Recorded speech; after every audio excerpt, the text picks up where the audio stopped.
么那个公坑上，去我们这呢那样，那车多几天给确定站的，那不错了，成都休息日那个，扎西卸车卸一下，你大这些他的推荐的，你们还加要钱，他的确诊的你的一下。确实是不是么多多？你的家给开始说了，可能这水军给空气那边那确实是吧，加二把几十块钱，你其中手脚大，你先到去那个推荐的那些，现在你俺谈到别的，唱个喜庆啊呢的多几天给你考虑预备前年在新的七月开的T shop 噻，不的 T shop 噻嘞，不的 T shop 噻的，你做新月，你上那个忙着一年的，忽然做别的，吃了出给夸的那呢，你年岁出自己感觉，你其实手机需要给空气的，你啥子看啥看了大概一下，你俺就谈到。的长安的隔壁南帕里，那不错的图书馆的，可能就的看书了。龙门去年那不错，三年给忙着的，但俺就忙前我的基本上可能就的，你现在的写了那说不定的，你那年蒙古都，你的国家票呢？确定的呢，怕下个要手机接给的呢。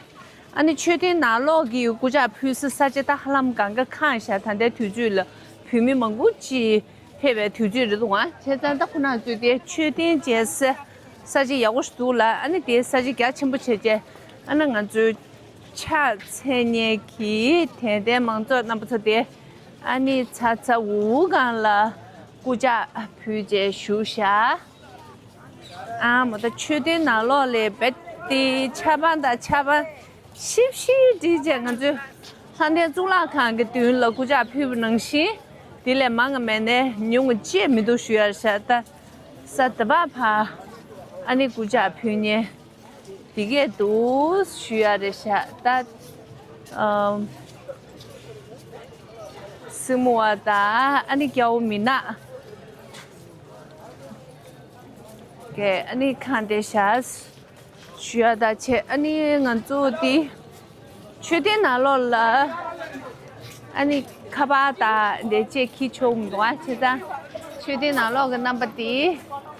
你俺做这苦个这菜节，那不错了，前边收巧机。那谈到第一期的印度的球杆起。那的给他全部收集的，啥可能就前面的，山内阳光的鱼或者车上了的收集开全部的送给印度的，但谈的全部精美品种给，你姑娘的代表，的给地区那个，开始收的这我全部知道。的去给的去，现在忙着收集给拍下来，你的现在叫那年忙个多，但是呢嘛，但俺就现在开始了，但这个可能做的人们没那么的，但没那么难的材质的东西，开始给你个旧的，这个旧的，你全拿的的蒙古籍给。没那么的就这边是切什么的，但是呢，叫我的人们没那么的乌做那做多，的送在，你的呢嘛弄我给你别的，弄不好看自己偏苦给姐姐，你手机的可能就老大的些的用不怎么说呢，啥呀，推荐7岁的送我东啊，他的把他的。你新多做年大的3个给南市做年，他可能就新多点子别的开车找去就人就不算那个的话，3个给南市车站去去在 Yeah. How much? 400, 500. 400, 500. And this one, 400. And the 400. She just a bit in the sea. Yeah, chujo. Ani in this she chujo chije. The debu suna sha. The di para de si the shindo da dige. Sum chokbo. Naga manja. Nang koje zona sa.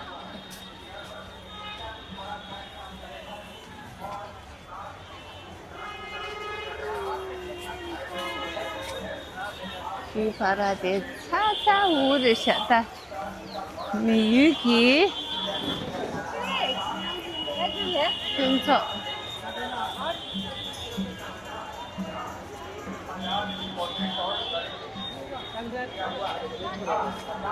他可能蛮大点的，给重庆剧集端这些大点几没些给，家这国有10年大的见面，这些可能做样点点都会起主动啊，对吧？特别的辛辛苦苦了，重庆剧人的，俺这个明年又不查上来给忙着，给国家我公土那个意思的。À, một cái kia xa chỉ là ta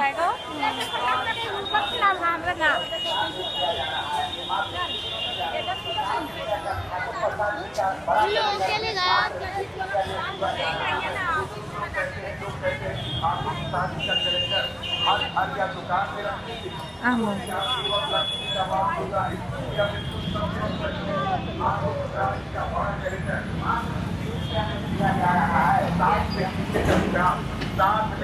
का किताब बिल्कुल free में दिया जा रहा है जिसमें 1000 से ज्यादा इम्पोर्टेंट और करेंट के दिया हुआ है यहाँ तक第八大了，南给这么的做那年的，他做第八大了，新多的，你现在第七了，新多钱的那怕现在做年的钱，那的话了，陈波的，你他们说的。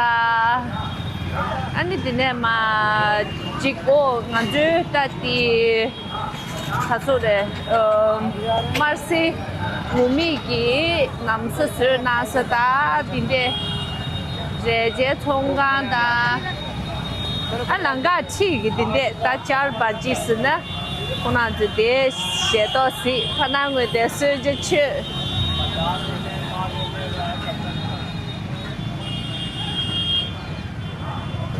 那就在吃原么的照顾这个的吧，吃野呗，吃了吃原么的掉落了下，看医生吃原么的三九那的陪酒等个多，吃咱吃原么的掉落了下，俺你吃野么的这个陪酒单接下来所以今天给呀，不然个的空气的有的也送不得，的吃给不得走。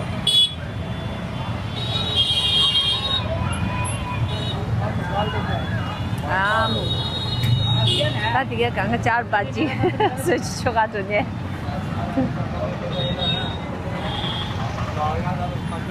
这现在样的给他差不多大的，新都过生那年，他新竹大的，新竹的他老车站里面他在推举了，他的前面干了这些。新竹的那姐姐，你对吧？了新都大现在可。是那里，那读书的跳了的给的钱咱们是现在的新多人给不大给课时那个多啊，那的跳了的给的，老马的不都是多么现在的可能是小个是那里小个么么。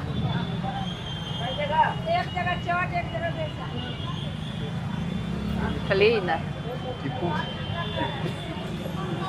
Ale dir şa kuch Buddhist ma to Tipu tea stall sa ta je ko tunda chi ki ba Tipu sa de ma zan di mi zan ming men do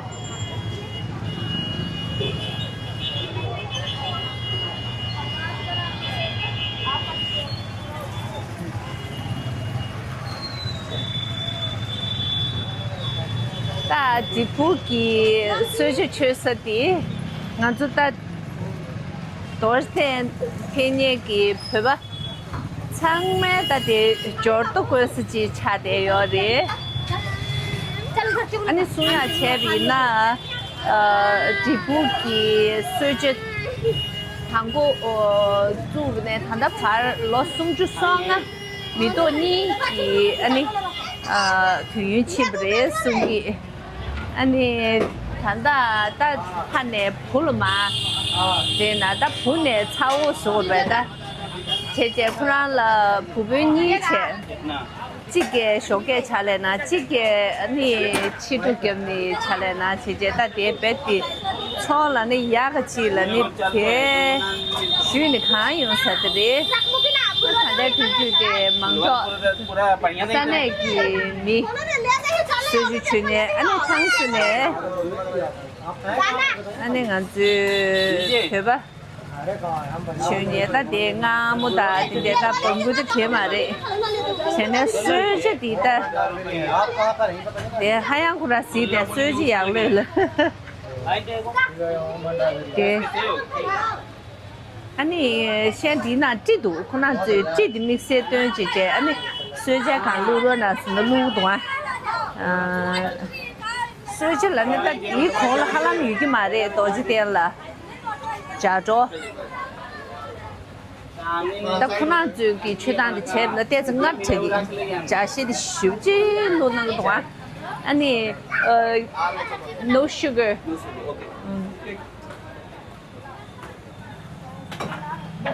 前几天俺的打手机俺做。加新木我是去年很多点子啊，是的去吧，说是多。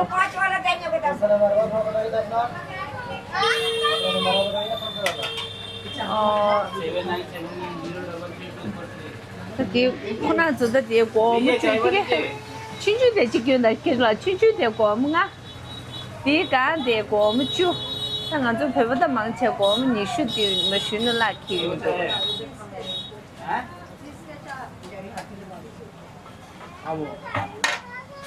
回来么啊？哦，大弟，我们住的钱亲戚的，我们哎，暑假是对的。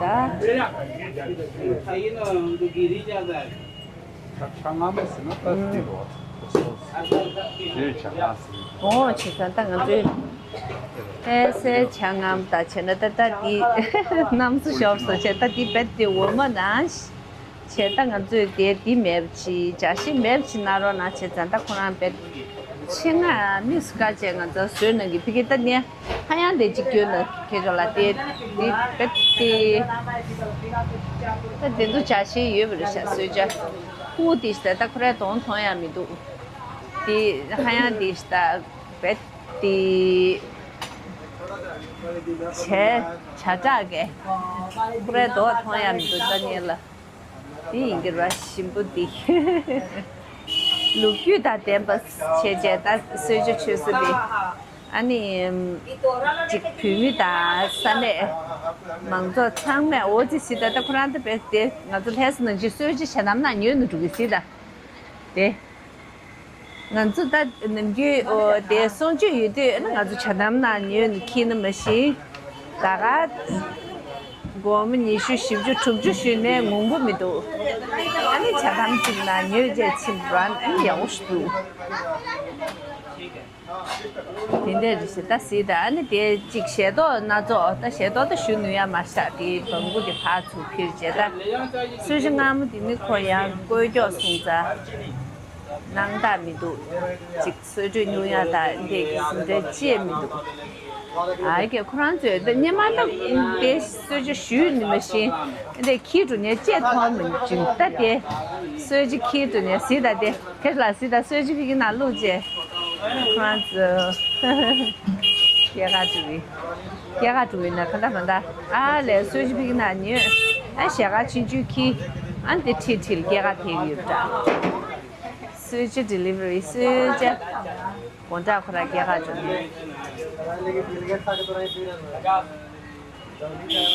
那我们你去随机随着，啊，我的现在开始了，得随机路是得几随的，的 수시 개가 줘야 되셔. 대 제가 진주 실행하래 시키수. 대다 디 발라디 나기 빠진디 발라디. You're the father, right? Wow. How many children do you have? 4 children. 2 boys, 2 girls. Oh, 2 boys, 2 girls. 어머니 다 분이 다 부디니 마치로를 폐지해 서지 중기 머신 포모들도 와제야 민도 직 탑자나로도 와 차례를 쓰는 게 있나? 안 가면 있는데 디저를 부 작바 집에 데이터 작고 채네 개베 작고 이제 부지어는 이제 따디 대 차례나 균고 치제 아니 그서 가서 대 디치도 부디면도 어느 건지 슈카를 채워 쓰는데 부디 또 이바랄 맵 차례 수레 세제 아는 가서 대 나도 쉐미 쉐데다 대 피야 중아 나 hello 오지 하하하 Venerable Yen, hello 나 tea. If you want to, hello venerable maybe have a little conversation if that's okay. conversation, if that's okay. Would that be okay? It's some tea. let's have some tea. 대다 먼저 탈란기 디치제소 구쇼지 안에 venerable Yan, right? Did I say it right? That's right. And you live in Thailand That's correct. Yeah. and also studied in Canada. Canada. Worked in America. Yeah, I grew up in Canada. Grew up in Canada. Yeah, grew up in Wow, how wonderful. Let's have a tea together if we. 이것도 잘해. 이거 누구 할 거야? 그렇게가.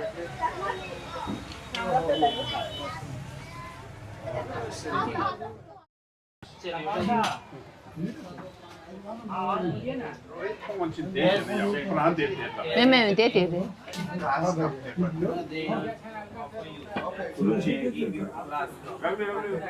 Guruji, I order that for you.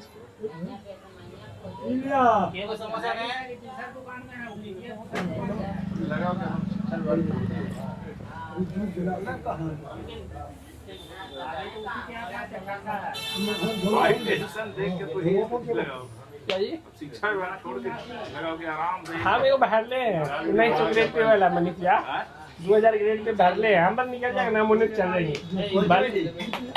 राजा सुत्रंचारी पे ना ना घूस बोले ना कि 10,000 कम कमाओ Oh yeah. Meeting you again. Kevin, sure. Depish. Oh yeah, that's sure. So yes, okay. Wonderful, yeah. Thanks for taking my interview. Just a few quick questions. So, how long have you been here? I come here every year if possible. I see. And I come for a few months. Right, Usually. right. As you were saying that you lived in Canada most of your life. A majority. I live in Canada. Yeah, in Toronto and in Vancouver. I see. Lived there for most of his life. And after you had such a high education, and what made you to how to say became a monk? Tradition. Tradition. Yeah, in Thai the tradition. Thai tradition, we should ordain as a monk once in our life. I see. First of all, to do it for our parents, to give them the greatest blessing. Right. Following, the spiritual life of a monk, the pure life in precepts and in Dhamma. And the second reason is, as a Buddhist, to understand the teachings of Buddha. Right. So is it a lifetime commitment or just? In Thailand, it's not a lifetime commitment. It's up to not. you. It's No. up to you. I You see. can do it as a tradition and do it for 7 days, 15 days, or a month. Oh. Yeah, you could do it for a year, you could do it for 10 years, you could do it for all your life. So there is no restriction I on see. the duration of how long you'd like to I be see. ordained for. So Okay. So if I may ask, how long have you been? Over 10 years. Over 10 years. So it's quite a long time. So what has that changed your life or changed your perception towards life or your worldview or your value of your, how did that benefit you being a monk or studying I think that Buddhism? the greatest benefit of ordaining in the spiritual path is the realization of the true reality of our lives and to understand more deeply the teachings of the Buddha about suffering, about the impermanent nature of our lives, that we are all, born, but everything we have in this world is impermanent. It's just temporary. We're just visiting in this life, in our current status, in our current location, in our current world of family. And the Buddha teaches us to practice to purify the mind towards liberation. And one of the important teachings that we need to know is to understand impermanence in everything that we see, both externally and internally, both in our body and both in our minds. Body, the physical body, as seeing it as aging and being sick and eventually having to pass away and die, and internally being our mind as seeing that feelings that we have also are impermanent. It's nothing that we can hold on to forever, whether it's happiness or, I see. Suffering. So Right. Speaking of suffering, don't you find? I find this is a perfect place to practice. To see the poverty, the children and women on the street begging. But sometimes I find it so hard to bear that, and I don't know how to put my how to wrap around it to look at it in a positive way. Say, okay, this is a perfect place for to practice how to say detachment and all that, but it's just to a point that it's hard to. I find it's a biggest challenge even to come here as a pilgrimage or tourist. I don't know how to I think that express that. I think coming here is a blessing for all of us because many of us live abroad and live in very developed cities where there's good education, good healthcare, good sanitation. But coming back to the motherland of India where the Buddha was enlightened is really a wake-up call for us to see, that living conditions around the world are not the same. And, especially in India, even though we're 2,500 years after the Buddha's passed away, some areas are still just like in the Buddha's time. So I think what we should have is we should be grateful for what it is that we have, and we should also practice kindness and compassion, towards those who are less fortunate than us. People who live in the big cities usually are living in a very materialistic world, Right. With society, with expectations, with status. But I think coming to India really makes you grounded and realize how much, we are really lucky to, be where we are. And also coming back to the Buddha's land is also to see the Dharma, to see suffering, to see old age, to see sickness, to see death, to see poverty, Right. And to realize it with the Dharma, that it is impermanence and everything that we cultivate in our life, the merits is what determines our next life. So, if we wish to reduce suffering, we should do good things, good speech, good actions, we have the right thinking and a good mind to cultivate those merits for us to have, a better future in our present life and also a better rebirth in our future life. So, I don't think if we see it and we are suffering because we're seeing the truth, then we haven't realized the Dharma. Because if Say that again. if we see suffering and it causes us suffering, that means that we haven't seen the truth yet. We are just starting to see it. But if we really see the truth of suffering, we will realize that this is the true reality and the true nature. And that's when we should accept it and also spread kindness and compassion. But then, it's just, you said exactly what I like to hear. But fundamentally, I just can't transform that to see this in a positive way. It's saying that, oh, maybe this is a perfect Buddha's giving me the opportunity to generate my true compassion or my generosity or something. But it's just the limitation of your helping. It just bothers me to a point that I just want to leave. I pretend not to see, or it's just such a struggle in emotionally. And then on the other hand, I've heard so many people saying that by giving money to these poor kids and all these old young, they stop working. It's not a true compassion. You're just encouraging their laziness and their, some are probably richer than we are. They were saying that they have land, they have houses, and it's just a kind of a livelihood that they're pursuing. So, don't know, when you don't have the true wisdom, find maybe even the compassion itself, maybe it's not a genuine one. Okay. I would like to say that I think that when we give, we should give with the heart of a Buddhist. We should not really be too concerned about whether they're rich or poor, they have land or not. But in that present moment that the Buddha teaches to live in the present moment, we give also in the present moment. We give because we see suffering. We give because we have kindness. We also are compassionate to those that are suffering, and we give also to let go of our own attachments, to let go of our own greed. If we give and it gives us wisdom, then we should give. But if we give and it creates greed to others or greed to whatever situation that is, then they should be giving with wisdom too. So we give to teach kindness and compassion, but we don't give to create greed in whereby people demand or expect. Yes, but you see that also, it's just constant, these people every day chasing after you.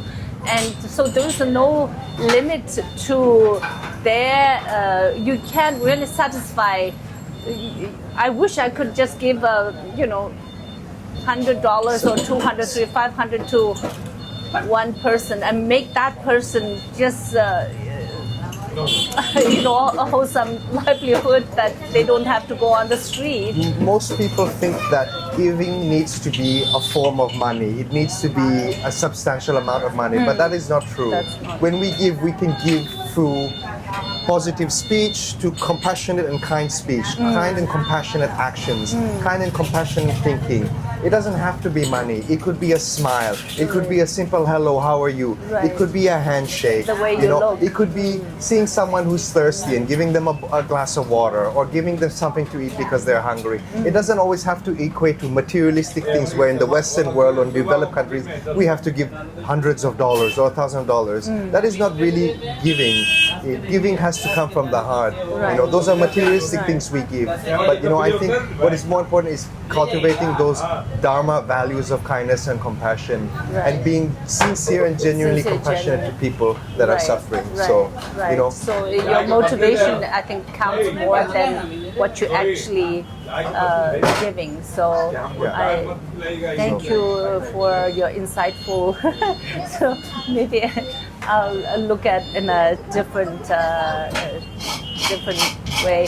So I don't know, when you're saying seeing the true reality, the nature of the reality, what do you mean by that? The true nature of suffering, the true nature of causes and conditions that lead to suffering, the true nature of impermanence, right? So if we see that, in the world we live in, there are people that are born in different classes, in different levels, in different cities, developed, undeveloped, right? Everything, there is two extremes to it. There can be two extremes. One extreme you could have complete happiness, and the other extreme you could have complete suffering. So I think we should be mindful of these two extremes that is an impermanent nature in itself, and try to follow the middle way that the Buddha teaches, is to see the two spectrums of the coin, or the sides of the coin, but also to see it mindfully and with wisdom, without attachment, but with kindness and compassion. That's what I So mean when I it's, say to you, when you see suffering. when you say the happiness, it depends how you define the happiness itself, right? So so when you say follow the middle way, so then if you think that there's no absolute happiness or no absolute suffering, somewhat in between, right? The material happiness, the bounty pool of material that defines happiness, then Western world would be. But on the other hand, I think there are more suicidal cases in Western, where the material is highly developed and people are not lacking of food or but still the depression and all that is very evident. And here the material life is so lacking. Yet even the beggars, you see them smiling and laughing and just sleeping like anybody else. So how do you say follow the middle way? If we're following the Buddha's teaching, we're practicing to purify our mind, we're practicing to generate and cultivate good merits and good actions, we're practicing to prevent and stop creating negative karma or negative actions, right? The ultimate way of the Buddha's way to practice is to purify the mind so that in the end, we are going towards the path of liberation, which will arise through becoming detached and not attached and having cravings for things that are impermanent, right? So in the spiritual definition or the Buddha's definition of happiness is liberation. It's emptiness and detachment that arises from wisdom through seeing the true nature of everything in this world as being impermanent and realizing that there is really nothing in this world that we should be attached to because attachment is our cause of suffering. So this is the heart of Buddhist teaching, if we call the Four Noble Truths, that there is suffering. The reason for our suffering is craving and attachment. Craving and attachment to lust, craving attachment to wanting to be, or craving and attachment of not wanting to be. Right? In Bali we say kama tanha, bhava tanha, vibhava tanha. Right? So wanting to be and not wanting to be, you said? Yes, because that sounds like Shakespeare. That's like two extremes. I want to be rich, or I don't want to be rich, or I want this, or I don't want it. It is still a want. It is still an attachment or a craving that we want or we don't want. But the real, point of the practice is to see that it is due to our own wants or attachments that cause our own suffering. So it's not about wanting or not wanting now, but it's just about realizing and seeing the true natures of all things and knowing that this is just the cycle of suffering and rebirth that we're in, which we call samsara, right? And to practice our mind, to be above these worldly pleasures or worldly, influences that is, making us wanting or not wanting or being satisfied or dissatisfied or content or discontent, with our existence in this world, right? So the Buddha practiced meditation until he received realization through knowing, seeing the truth of all natures, realizing the Four Noble Truths, and eventually eradicating all defilements in his heart. Right. Even the concept of self, of I or me or I am, he realized that there is no I in this world. So that's when he let go. Right. And that's when he saw, the path to enlightenment.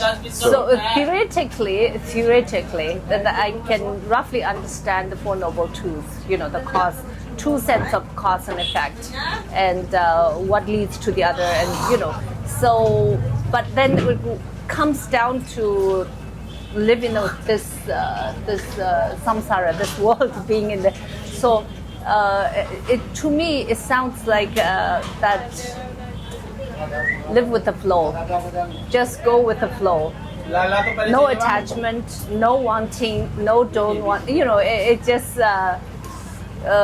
go with flow, whatever comes, takes it, accept it, and thinking that it's impermanent, things will change. So is that the attitude that you should towards your life? Things are impermanent, yes. Things will change. Change is a normal process of impermanence. But what change, whether it's a change for better or for worse, that is within our own intentions, our own motive, our own goal. We have to build, our life to be positive or to find the path to liberation. Success in anyone's life is done through hard work, through perseverance, through determination So and then effort. if you Like the Buddha, define it success, then itself you have a goal, you want in something, you want to be something, or you don't want to be something, or so then there's another attachment that if you call it. there is worldly success, definition of success. There is spiritual, definition of what it is that is success. But in even the spiritual, we're not looking for perfection or success, but we're practicing towards purification and liberation, right? But even that doesn't come naturally. You have to build those merits and those virtues. Like the Buddha who was another born. level of wanting and not wanting. You don't want an attachment. You don't want jealousies and all these, false qualities. So the Buddha was reborn countless lives, Right. infinite lives to reach the level of Buddhahood. So it doesn't come easily. We have to really put our mind and heart towards the practice, towards liberation, towards enlightenment, and practice the Dharma values and the teachings that we have from our great teachers, whether it's Tibetan tradition, it's Thai tradition, it's Indian, it's Sri Lankan, it's Mahayana, it's Theravada, it's Vajrayana. They all teach towards the path of enlightenment, but maybe there are slight differences. So for beginner like me, for Buddhist beginner, I'm just still, dusting the doorstep and, haven't even got on that path. But just even that, I know it's very profound. It has such a high value, especially in this chaotic world, that it can make us grounded, make us, peaceful and all that. But it almost seems like too hard to practice, and it's more that for the next life, for this life is somewhat out of control. You just live with it and go with the flow, and then things are impermanent. So when it changes, and you don't have too much control of it. I think everyone in this world is born.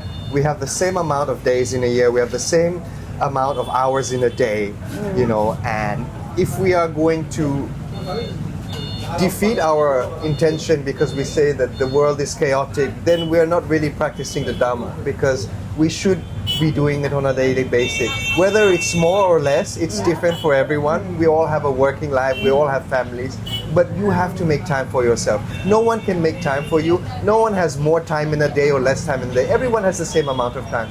Those people who want to live a longer life, they find time to exercise. They find time to look after their health. They find time to do things, that will be helping them to live a longer life, or to be healthier. So if we want to develop and improve in the spiritual path, we have to find the time for ourselves too.